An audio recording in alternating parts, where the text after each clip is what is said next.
Kantor Kesabandaran dan Otoritas Pelabuhan Kelas 1 Ambon merupakan unit pelaksana teknis yang berada di bawah dan bertanggung jawab kepada Direktur Jenderal Perhubungan Laut.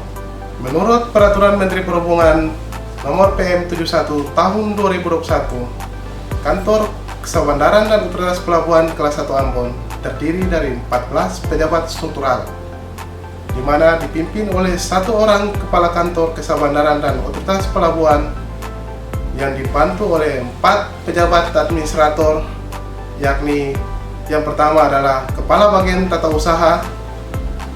Kepala Bagian Tata Usaha dibantu oleh 2 orang kepala subbagian yang terdiri dari Kepala Subbagian Umum dan Humas dan Kepala Subbagian Kepegawaian dan Keuangan. Kepala Subbagian Kepegawaian dan Keuangan memiliki tugas dan fungsi sebagai berikut. Salah satunya adalah melaksanakan dan mengawasi pengelolaan dan administrasi keuangan. Assalamualaikum warahmatullahi wabarakatuh. Selamat pagi, salam sejahtera untuk kita sekalian. Pertama-tama, mari kita panjatkan puji dan syukur kehadirat Allah Subhanahu wa Ta'ala, Tuhan yang Maha Esa, karena atas perkenannya kita berada dalam keadaan sehat walafiat.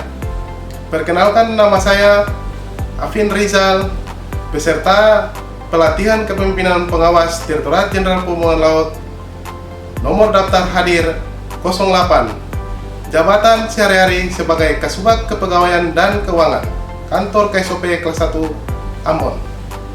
Baik Bapak Ibu sekalian, tema yang kita angkat kali ini adalah alur proses rekonsiliasi laporan keuangan menggunakan aplikasi e-Rekon.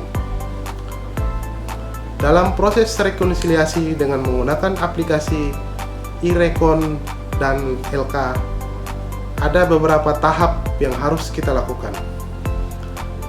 Tahap yang pertama adalah sebagai berikut. Satuan kerja atau Satker login dengan menggunakan user operator.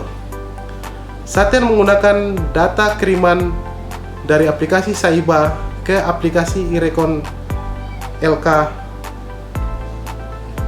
Tahap yang selanjutnya adalah proses rekonsiliasi akan berjalan secara otomatis by system. Hasil proses rekon, satuan kerja atau Satker dapat menganalisis dengan mengunduh ADK Excel e-Rekon untuk mengetahui apakah ada perbedaan atau data yang kita upload itu telah sama atau cocok. Tahap yang berikut adalah dari hasil rekon, apabila menurut KPPN data yang telah diupload di aplikasi e-Rekon sama, maka pihak KPPN akan melakukan persetujuan rekon bahwa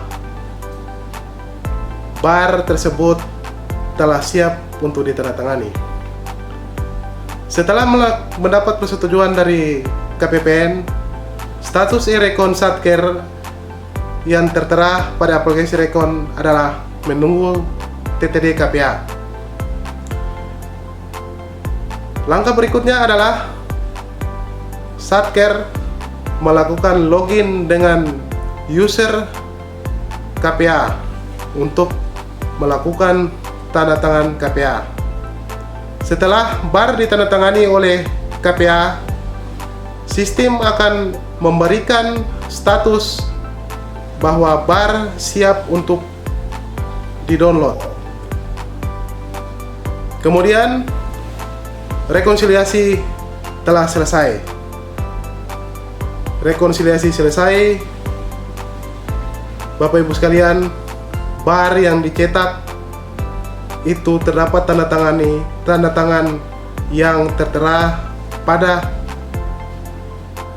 KPA maupun KPPN itu tersaji dalam bentuk barcode. Baik Bapak Ibu sekalian, ada 2 hal yang harus kita perhatikan atau kita garis bawahi dalam proses rekonsiliasi dengan menggunakan aplikasi e-Rekon dan LK.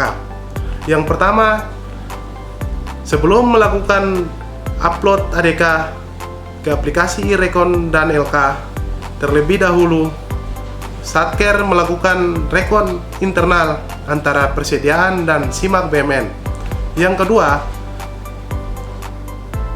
jadwal pelaksanaan e-Rekon itu agar dapat diperhatikan dengan baik, karena apabila upload rekonsiliasi melebihi waktu atau ketentuan yang telah ditetapkan oleh KPPN, maka Satker akan mendapatkan sanksi dari KPPN berupa penolakan surat perintah membayar. Hidup itu bukan soal menemukan diri Anda sendiri. Hidup itu membuat diri Anda sendiri. George Bernard Shaw. Demikian Bapak Ibu yang dapat kami sampaikan. Kami mohon maaf apabila dalam penyampaian ada hal-hal yang kurang berkenan. Demikian.